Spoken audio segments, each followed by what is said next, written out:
you know, Mm, uh, y- your own presence in a situation where you have to step back and look at yourself and be like, am I this guy right now? He avoids staying in his comfort zone, only returning to a character if there's a fresh emotional layer to uncover. He's portrayed a heartbroken father seeking justice, a villain shaped by the scars of history, a fighter across 3 chapters of growth, a fireman in a crumbling world, a lawyer for the marginalized, and now a mobster torn between 2 worlds. The thread connecting these roles isn't the characters themselves, but his total immersion into their mental and emotional states. You're watching an artist constantly pushing his own boundaries, and that horizon just keeps expanding. That kind of genuine evolution is a rarity, and watching him work feels like seeing someone refuse to be limited by his own past successes. Let's dive in, everyone. You ready? Chronicle centers on 3 teenagers, Andrew Demmer, Matt Garidi, and Steve Montgomery, who stumble upon a strange object that gives them telekinetic gifts. The story unfolds through a handheld camera perspective, mostly Andrew's, capturing their initial thrill as they start testing their new powers. What begins as a group of friends just having a blast quickly takes a dark turn as their newfound strength starts bringing their inner demons to the surface. Between his messy home life and social rejection, Andrew begins to unravel, slowly transforming into the story's primary threat. The film illustrates how power just turns up the volume on your existing personality, confidence turns into arrogance, while insecurity becomes pure bitterness. It's actually a fantastic take on the genre. Michael plays Steve Montgomery, the guy who's actually well adjusted and popular. Steve is magnetic and naturally sure of himself, making him the obvious social anchor of the trio. There is a natural magnetism in how Jordan acts, painting Steve as a social butterfly who effortlessly decodes every vibe in the vicinity. Setting aside Andrew's outbursts and Matt's hesitation, Steve embraces his talent with genuine awe, proving that Jordan's take on the cool kid is far from generic. There's a deep sense of kindness in how he looks out for Andrew. Steve sees how lonely the kid is and tries to pull him into the group without being fake about it. As the plot gets heavier, Steve stands out because he's the one using his power while staying grounded by his social conscience. Jordan depicts him as someone who can handle the heavy lifting without losing his sense of wonder. His character really highlights the gap between people who can handle power and those who just get consumed by it. Ultimately, Steve is a window into what these gifts could have been a perfect mix of self-assurance and genuine empathy. I've hyped his performance enough without giving away the ending. Go ahead and watch it. Seriously, I'll be right here. It's a good vibe for the celebration, though. You know, Frisco, big displays, you feel me, the whole scene, yeah.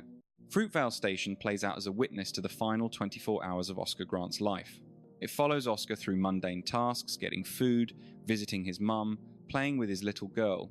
The movie makes these ordinary moments feel vital because we all know they're his last. Oscar is killed by a transit cop at the Fruitvale station while he's already pinned down on the platform. It's a raw look at a regular person's life being senselessly cut short. Jordan portrays Oscar with a grounded reality that skips the melodrama. Oscar isn't a saint. He's a guy who's made mistakes. But you can see a man genuinely putting in the effort to be a better father and a better partner. Jordan captures that through the smallest gestures. The way he looks at his daughter, the respect he has for his mother, and his real attempt to fix things with his girlfriend. Jordan's Oscar has a sense of humor and real heart. He's frustrated and sometimes selfish. He's flawed, complicated, and entirely human. By not making him a martyr, the film makes his death feel even more devastating. You don't have to be perfect to have a right to live. Jordan plays the shooting scene with a gut-wrenching sense of total confusion. He's not angry, he just doesn't understand. He's just stunned by the sudden violence, and how none of his daily choices matter anymore. Jordan's face shows the tragedy of a man whose future was just erased. Fruitvale Station is about a life interrupted, and Jordan makes it clear that the tragedy is how normal Oscar was. He was totally vulnerable because he didn't stand out. Here's the play. I'm a total ghost in this town. We could train in secret and stay invisible. This 3-part saga tracks Adonis as he grows from a scrappy fighter into a world-class icon carrying the burden of a legendary name. In the first film, Adonis discovers who he is as Apollo's son while learning the ropes from Rocky Balboa. The second chapter sees him defending his title against the son of the man who killed his father, dealing with some heavy family trauma. During this third chapter, the former champ moves into a trainer position, but must square off against Dame Anderson, an old acquaintance who embodies the brutal existence Donnie managed to escape. These specific movies follow Donnie's evolution, moving from a youth seeking prestige to a veteran athlete who eventually accepts the burden of shaping up-and-coming talent. Truthfully, sports flicks typically bore me, yet this collection focuses on the mental shift occurring once an individual achieves genuine insight into their own identity. Jordan maintains the character's core while shifting the emotional depth across the series. In the first Creed, he's like a live wire aggressive and desperate to matter. Jordan uses physical intensity to show that raw edge. Every interaction feels desperate, and his swagger is just a mask for his insecurity. By the sequel, Jordan has completely shifted his approach. He's the champ now, which should make him confident. But he plays it differently. Adonis is carrying a heavy burden. That confidence has turned into a deep sense of responsibility. Facing off against Victor Drago, Jordan doesn't play him as a kid with a chip on his shoulder, but as someone who knows what he has to lose. His acting becomes more controlled and strategic. But in Creed 3, that's where Jordan really changes things up. These days, Adonis has hung up the gloves to coach the next generation while protecting his name. Jordan plays him with a heavy, seasoned wisdom. This time, the title isn't the point. He's facing off against the ghosts of his past that Kang brings to life. When he hits the ring for the finale, he's using every trick he's picked up over 3 movies. It's about his soul, not just the sport. Jordan never plays the same guy twice. Each chapter demands a new vibe, and Jordan delivers it without losing the character's heart. His work across the trilogy is a masterclass in growing up. That leads me to my favourite turn of his from 2018. Just a quick heads up before we start, this isn't some random British loot from Benin, it's genuine vibranium straight from Wakanda. Black Panther follows T'Challa as he takes the throne after his father is killed. For hundreds of years, Wakanda thrived in total isolation, masking its incredible high-tech breakthroughs to keep its wealth safe and its ancient customs untouched by outsiders. The story kicks off with T'Challa taking the throne, struggling to satisfy his people's needs, while juggling age-old royal duties against the chaos of a modernizing global landscape. Trouble starts brewing when Eric Stevens shows up, later identified as Engetica, the son of T'Challa's uncle, and Jobu, who grew up stateside after his father was killed. Eric spent his life seeing the world suffer while knowing Wakanda had the power to help but did nothing. After taking down Klaue and bringing him to Wakanda, Eric claims his birthright and challenges T'Challa to a duel. His win puts him in the driver's seat, allowing him to flip the nation's entire mission on its head. Eric plans to send Wakandan tech to the oppressed, starting a global revolution to topple the powers that be. This isn't your average hero versus villain story. It's a clash between 2 deep philosophies. T'Challa wants slow reform and peace, while Eric believes centuries of pain require a violent fix. Eventually, T'Challa wins back his crown and chooses to help the world, moved by the hard truths Eric spoke. Jordan portrays Eric with unshakable focus, proving from his first scene that the man operates with total, deliberate precision. He's sharp and tactical, playing the long game while keeping his real plans under wraps. Early on, we see he's a pro, navigating dangerous spots with a mix of ease and surgical accuracy. Jordan captures Eric's vibe by mixing star power with a cold, quiet sense of menace. In public, Eric stays cool and articulate, allowing him to hide where being aggressive would get him caught. Jordan hides a storm under that calm, hinting that every move he makes is part of a larger plan. You get the sense he's already scripted the ending before anyone else even knows they're in a play. Once Eric lands in Wakanda and drops the act, Jordan lets the aggression fly. He doesn't need to hide anymore. He gets direct, tearing into the ethics of Wakanda's choice to stay hidden. Jordan doesn't play these as fits of rage, but as arguments based on a lifetime of pain. Jordan portrays a man driven by absolute certainty, grounding Eric's extreme logic in a way that feels dangerously reasonable. His most striking physical feature is the sea of ritualistic scars covering his torso. This map of scar tissue serves as a literal body count from his years spent surviving outside of Wakanda. Jordan performs the reveal of this history with a chilling, arrogant sense of achievement. These marks are badges of honor from a bloody crusade he feels is justified by the world's cruelty. As he seizes the throne, Jordan keeps the character grounded as a cold strategist rather than a chaotic madman. Eric actually gets more precise. His anger is focused on a goal, shaped by being abandoned and hardened by war. Jordan frames him as a predator who only sees the world through winning and surviving. He thinks Wakanda's power is just a tool that's been selfishly kept from the people who need it most. That last scrap between Eric and T'Challa really exposes the raw feelings driving his crusade. After losing, Eric ditches the handcuffs and chooses to check out forever. Jordan sells this scene with a quiet, heavy focus, realizing his dream won't come through a win. He flat out refuses to go back to being caged or broken. Jordan's real skill shows in how he keeps the guy's mindset solid, even during his defeat. Eric isn't rethinking his choices or saying sorry for what he did. He wraps up the role with that same fire and certainty we saw from the start. Jordan depicts Killmonger as someone raised on neglect and institutional pain, who then decided to hit back at society with a brutal, fixed game plan. The end result is a bad guy who breaks the whole story, making the hero doubt the old rules Wakanda lived by before Eric arrived. You tried to touch the sun and got burned? Now you're surprised? Fine, take a minute to get your house in order. Fahrenheit 451 is a dark story where books are illegal and firemen burn them on sight. It follows Guy Montag, a fireman who starts doubting the system after meeting rebels and reading forbidden pages. We watch Montag wake up, going from a mindless worker to a full-blown resistance fighter. In a world of brain-dead TV and censorship, Montag's new mind is a massive threat to the system. The movie shows the danger of just going along with the crowd. Jordan plays Montag as a guy trapped by duty. Early on, Montag looks like he has it all together, just going through the motions. But Jordan uses tiny facial cues to show a man who is secretly miserable. He plays him as someone trained to just follow orders rather than think for himself. As Monty starts stumbling upon forbidden truths, Jordan shows a slow, subtle shift in his vibe.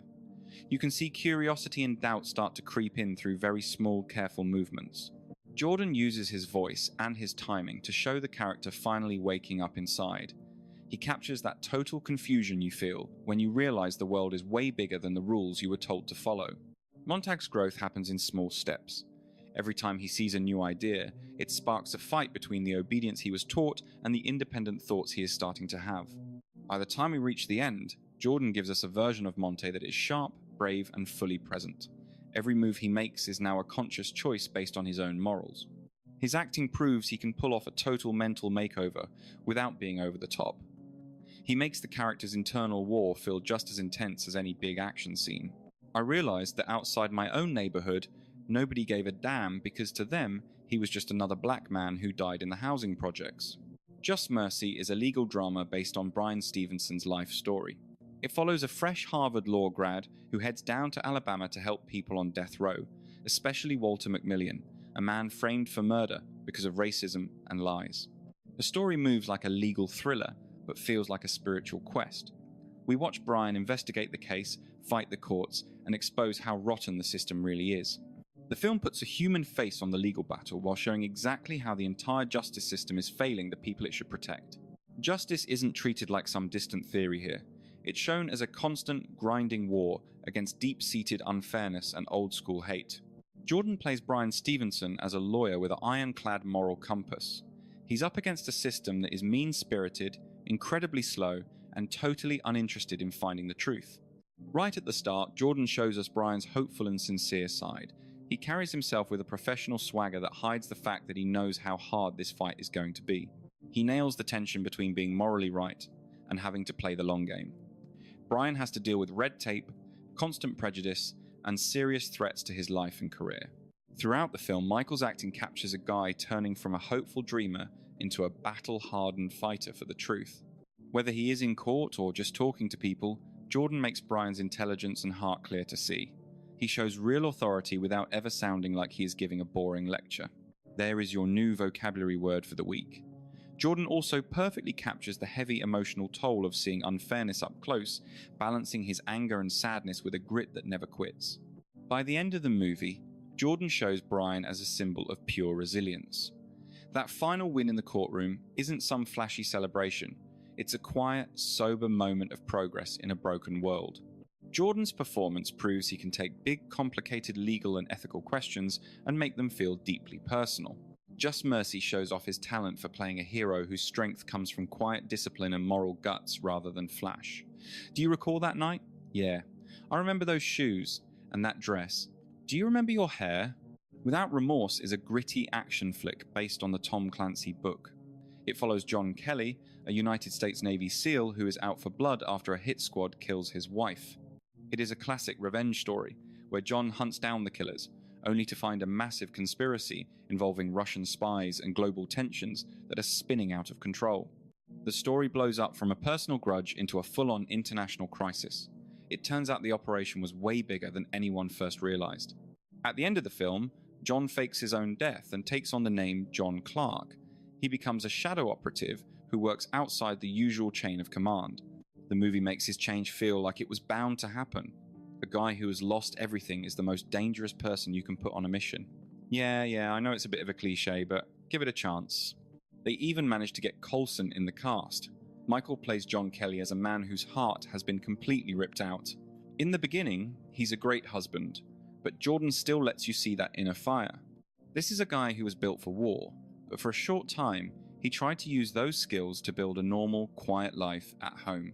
When his wife is killed, Jordan doesn't play the grief as a big emotional breakdown, but as a terrifying kind of focus. All the normal noise of his life just goes silent. All that's left is a single goal. As John goes on the hunt, Jordan turns him into something cold, methodical, and honestly pretty scary. The pain doesn't go away, it just becomes his fuel. Jordan plays John with a scary amount of control, carrying out his plan without a single doubt or hesitation. Every move is tactical. Every choice is made by a man who has already lost his world and has nothing left to defend except the mission itself. The performance really taps into the head of a man who can only express himself through raw, calculated force. What makes this movie stand out is how Jordan shows a man slowly losing his humanity. By the time he becomes John Clark at the end, he plays it like it was his destiny all along. This is what he was truly created for. That attempt at a normal personal life was only ever going to be a temporary thing. Now he is finally being real about who he is. This role shows Jordan's range in playing someone who descends into darkness and becomes more lethal as the story goes on. I was thinking we could just set things up tonight and open next weekend. No way, we are doing this tonight. Grand opening. We either start this with a bang, or we fail right out of the gate. Look at that guy. And finally, we have Sinners. Set in 1932 in Clarksdale, Mississippi, it follows twin brothers Elijah Smoke and Elias Stack Moore. They are World War I vets who came home after working for the mob in Chicago. They take some stolen cash and buy a broken-down sawmill to turn it into a juke joint for the local black community. It starts off as a story about two guys trying to find freedom in a world that wants to keep them down, but it quickly turns into something much more intense. As the brothers build their crew of musicians and workers, the club becomes a sanctuary for freedom and art. That peace is shattered when Sammy's music on opening night attracts some supernatural monsters. The story turns into a horror battle as a pack of vampires led by Remick attacks the club. The movie turns into something bigger than just staying alive. It becomes a symbol of culture fighting against forces that want to eat it and control it. By the final act, it is a desperate struggle for their lives and their right to be free from the darkness. It ends with sacrifice, and a deep sense of what that night stood for. Jordan plays both brothers, as if they are two sides of the same coin, but shaped by different ways of handling the same rough life. Smoke feels heavy, anchored by the grief of losing his kid, whereas Stack is pure charm and split-second choices. Smoke carries power in his silence and careful speech, while Stack vibrates with a messy, high-strung intensity. Throughout the film, Jordan utilizes the spooky elements to highlight their cracks, as Stack's vampiric turn reveals long-simmering personality flaws. Stack is vulnerable and desperate for a bond, while Smoke grows cold, saddled with the weight of duty and painful choices. Their bond evolves from allies to enemies, a shift Jordan handles with nuance by letting the friction simmer through quiet changes in his energy. The standout feature is how he maintains a shared heart between both characters. You never see two different guys fighting for screen time, just two alternate paths stemming from one single soul. At the finale, Smoke's ultimate moves and Stack's survival leave their bond messy, haunted by ghosts, and that fleeting moment of unity. This work perfectly mirrors duality, keeping both men relatable while letting their contrasts spark under extreme stress. Jordan's trajectory is unique because he's constantly questioning the boundaries of what a leading man can bring to the screen. He lacks a predictable style, refusing to fall back on the same old vocal tics or body language. He's dedicated to mapping out each character's headspace, then building his entire presence around that mental world. While most stars just stick to what works, Jordan is always diving into fresh, emotional depths and complex themes. Every time he steps back into the Creed ring, the acting levels up as the character's life shifts and his own insight grows. He's methodically digging into the human condition, seeing how pain molds us and how we either fight or fold. Every part he plays pushes the boundaries of leading man potential, proving his artistic evolution. That concludes our deep dive for now. Thanks for joining us.